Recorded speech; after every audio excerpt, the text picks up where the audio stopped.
السلام علیکم دوستو، رفیق اردو اکیڈمی کی جانب سے میں محمد رفیق خان چھٹی جماعت کے بھارستان اردو سے ایک نیا سبق لے کر آپ کی خدمت میں حاضر ہوں۔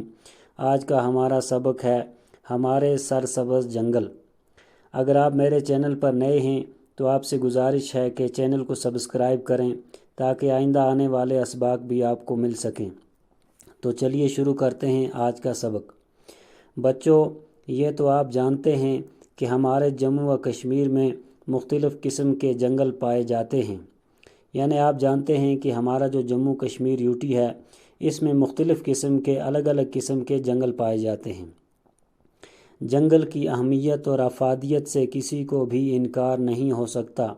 یعنی جنگل کی جو اہمیت ہے، وقت ہے، اور اس کے جو فائدے ہیں، اس سے کسی کو بھی انکار نہیں کیا جا سکتا۔ پیڑ پودے ہماری زندگی کے لیے نہایت ضروری ہیں۔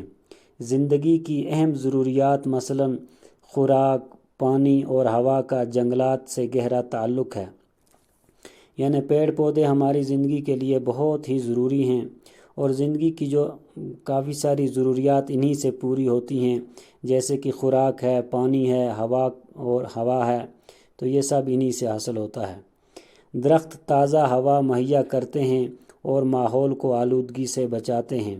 یعنی پیڑ پودوں کا کیا کام ہے کہ وہ ہمیں تازہ ہوا دیتے ہیں اور ماحول کو گندگی سے بچاتے ہیں۔ سچ تو یہ ہے کہ جنگل ماحول کا توازن بنائے رکھنے میں مدد دیتے ہیں۔ کہتے ہیں کہ یہ بات سچ ہے۔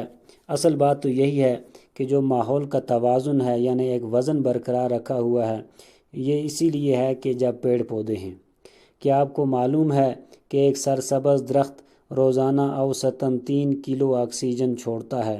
یعنی آپ کو معلوم ہے، آپ کو پتہ ہے کہ جو ایک سرسبز درخت ہے وہ روزانہ تقریباً 3 کلو آکسیجن چھوڑتا ہے۔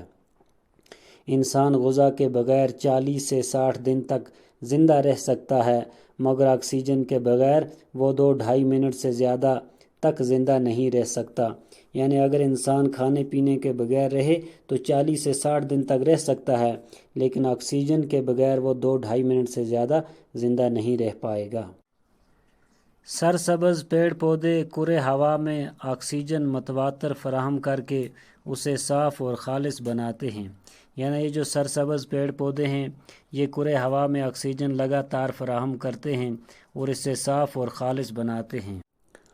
زندہ درخت اپنی جڑوں کے ذریعے پانی چوس کر اسے تنے اور شاخوں سے گزارتے ہوئے پتوں تک پہنچاتے ہیں۔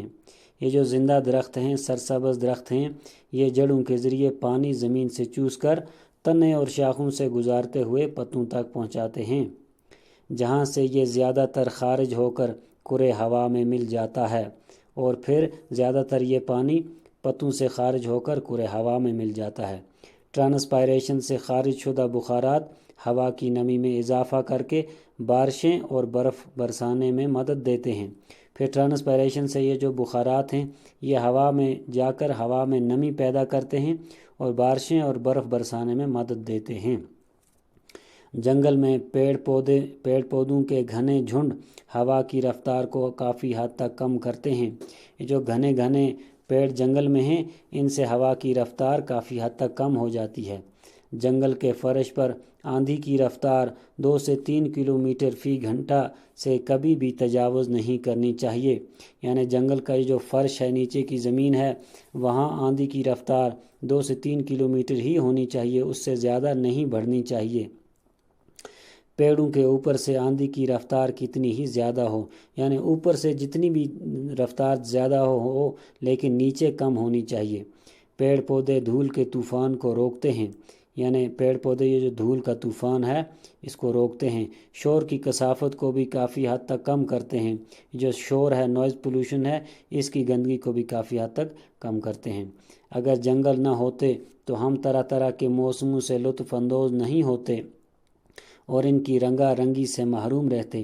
یعنی اگر یہ جو جنگل ہیں یہ نہ ہوتے تو الگ الگ موسم ہمیں نہ ملتے اور ان کی رنگا رنگی سے بھی ہم محروم رہتے۔ جنگلات کی بدولت ہماری ریاست کے دریاؤں میں سال بھر پانی رہتا ہے۔ یعنی یہ جو ہمارے دریاؤں میں سال بھر پانی رہتا ہے، یہ جنگلات ہی کی وجہ سے ہے۔ ہمارے یہاں کے جنگلوں میں قسم قسم کے درخت پائے جاتے ہیں۔ یعنی ہمارے کشمیر میں مختلف قسم کے درخت پائے جاتے ہیں۔ کشمیر میں دیودار، بدلو، چیل اور اخروٹ کے درختوں کی کثرت ہے۔ جموں کے کنڈی علاقوں کی آب و ہوا خشک ہے، اس لیے وہاں چھوٹے پتوں والے تیز نوکیلے کانٹے دار درخت پائے جاتے ہیں، مثلاً ببول، خیر، بیر، بانس، پھلائی اور ککوے وغیرہ، جبکہ دوسری جگہوں پر سایہ دار درخت مثلاً پلاش، شیشم، املتاس، دیودار اور چیل وغیرہ پائے جاتے ہیں۔ جنگلی جانوروں کی پناہ جنگلی جانور کی پناہ گاہ ہیں، یعنی یہ جو جنگلی جانور ہیں یہ اسی میں پناہ لیے ہوئے ہیں، اسی کو اپنا گھر بنائے ہوئے ہیں۔ جنگلوں کی چھتر چھایا میں جنگلی جانور بلا روک ٹوک گھوم پھر سکتے ہیں، یعنی یہ جنگل میں جو جنگلی جانور ہیں بلا کسی روک ٹوک کے کہیں بھی یہ گھوم پھر سکتے ہیں۔ جنگلوں میں جانور کھا پی سکتے ہیں اور نسل کشی کر سکتے ہیں، یعنی جنگلوں میں یہ جانور کھاتے پیتے بھی ہیں اور اپنی نسل کو بڑھاتے بھی ہیں۔ جنگلات جنگلی جانوروں کو نہ صرف پناہ دیتے ہیں بلکہ انہیں کھانا بھی میسر کرتے ہیں، یعنی جنگلات جو ہے یہ جنگلی جانوروں کو صرف پناہ ہی نہیں دیتے بلکہ انہیں کھانا بھی دیتے ہیں۔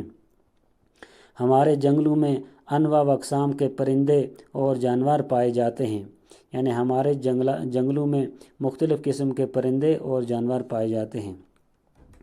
کشمیر کے جنگلوں میں بارہ سنگھا، ہرن، شیر، چیتا، ریچھ اور برفانی لومڑی وغیرہ جانور بڑی تعداد میں ملتے ہیں۔ جموں کے جنگلوں میں چیتا، گیدڑ، نیل گائے اور لنگور وغیرہ پائے جاتے ہیں۔ طرح طرح کے خوبصورت پرندوں، مختلف قسم کے پرندوں یعنی مثلا نیل، مور، چکور، جنگلی مرغا وغیرہ کا ٹھکانہ بھی جنگل ہی ہیں۔ جنگلوں سے ہمیں بے شمار فائدے ہیں، ان سے ہم ایندھن اور لکڑی حاصل کرتے ہیں، یعنی جنگلوں سے ہمیں بہت سارے فائدے ہیں۔ ان سے ہم ایک تو جلانے کی لکڑی حاصل کرتے ہیں اور تعمیراتی لکڑی بھی حاصل کرتے ہیں۔ لکڑی سے ہم طرح طرح کی چیزیں بناتے ہیں، یعنی مختلف قسم کی چیزیں بناتے ہیں، مثلاً پل، مکانات اور کشتیاں وغیرہ۔ جنگلوں میں پائے جانے والی جڑی بوٹیوں سے مختلف اقسام کی دوائیں تیار کی جاتی ہیں، یعنی جنگلوں میں جو جڑی بوٹی ملتی ہے اس سے مختلف قسم کی دوائیں بھی تیار کی جاتی ہیں۔ اس کے علاوہ جنگل ہماری زمین کو کٹاؤ اور بہاؤ سے بچاتے ہیں، کیونکہ درخت اپنی جڑوں سے مٹی کو مضبوطی کے ساتھ جکڑے رکھتے ہیں، یعنی یہ جو پیڑ ہیں یہ اپنی جڑوں سے مٹی کو پکڑ کر رکھتے ہیں جس سے کٹنے اور بہہ جانے سے بچ جاتی ہے۔ جنگل ایسی دولت ہیں جس کی انسان کو ہمیشہ ضرورت رہتی ہے۔ بے شمار فوائد کی وجہ سے جنگل کو سبز سونا بھی کہتے ہیں، یعنی یہ جو مختلف قسم کے یہ جو فوائد ہمیں دیتا ہے اس کی وجہ سے جنگل کو سبز سونا بھی کہتے ہیں۔ ہمیں چاہیے کہ ہم اس دولت کا صحیح طریقے سے استعمال کریں۔ جنگلات کے بے درے کٹاؤ سے، یعنی جنگلات کا جو ہم لگاتار کٹاؤ کر رہے ہیں، درخت کاٹ رہے ہیں، اس سے ہمارے لیے مختلف قسم کے مسائل پیدا ہوئے ہیں، یعنی ہم جو یہ لگاتار درخت کاٹ رہے ہیں اس سے ہمیں بہت سارے مسائل پیدا ہوئے ہیں۔ جنگلی جانوروں کی بود و باش پر نہایت برا اثر پڑا ہے، یعنی جنگل میں جو جنگلی جانور تھے، رہتے تھے، بیٹھتے تھے، ان پر بھی برا اثر پڑا ہے۔ بے تحاشا کٹاؤ کی وجہ سے کچھ جانور اب نایاب ہو رہے ہیں، یعنی جو بے تحاشا ہم کاٹ رہے ہیں، لگاتار کاٹ رہے ہیں، دیکھنے کے بغیر کاٹ رہے ہیں، بلا ضرورت کاٹ رہے ہیں، تو ان کی وجہ سے کیا ہوا کہ کچھ جانور غائب ہو چکے ہیں۔ موسموں کے تغیر و تبدل میں غیر یقینی صورتحال پیدا ہو گئی ہے، یعنی موسموں کا یہ جو تبدیل ہونا ہے اس میں غیر یقینی صورتحال پیدا ہوئی ہے۔ بے وقت برف باری ہوتی ہے، یعنی جب برف پڑنے کا موسم نہیں ہوتا تب برف پڑتی ہے اور جب پڑنے کا وقت ہوتا ہے تب نہیں پڑتی۔ گرمیوں میں درجہ حرارت کافی حد تک بڑھ جاتا ہے اور گرمیوں میں بہت زیادہ گرمیاں ہوتی ہیں۔ کئی علاقوں میں سوکھا پڑتا ہے اور فصلوں کو نقصان پہنچتا ہے۔ ہمیں چاہیے کہ ہم جنگلوں کا بھرپور تحفظ کریں، یعنی ہمارا فرض بنتا ہے کہ ہم جنگلوں کی حفاظت کریں اور اس طرح اپنے اور اپنی آئندہ نسلوں کے لیے مسائل پیدا نہ کریں۔ حضرت محمد صلی اللہ علیہ وسلم کا قول ہے، اگر کوئی شخص پیڑ لگائے اور اس کا پھل یا چارہ وغیرہ کوئی حیوان کھائے تو یہ اس شخص کی طرف سے صدقہ جاریہ تصور کیا جائے گا۔ یعنی اگر کوئی آدمی پیڑ لگائے اور خود اس کو حاصل کچھ نہ ہو، لیکن اگر اس کا پھل یا چارہ جانور ہی کھائے گا تب بھی اس کو صدقہ جاریہ تصور کیا جائے گا۔ تو آج کا ہمارا سبق یہیں پر ختم ہوتا ہے۔ شکریہ۔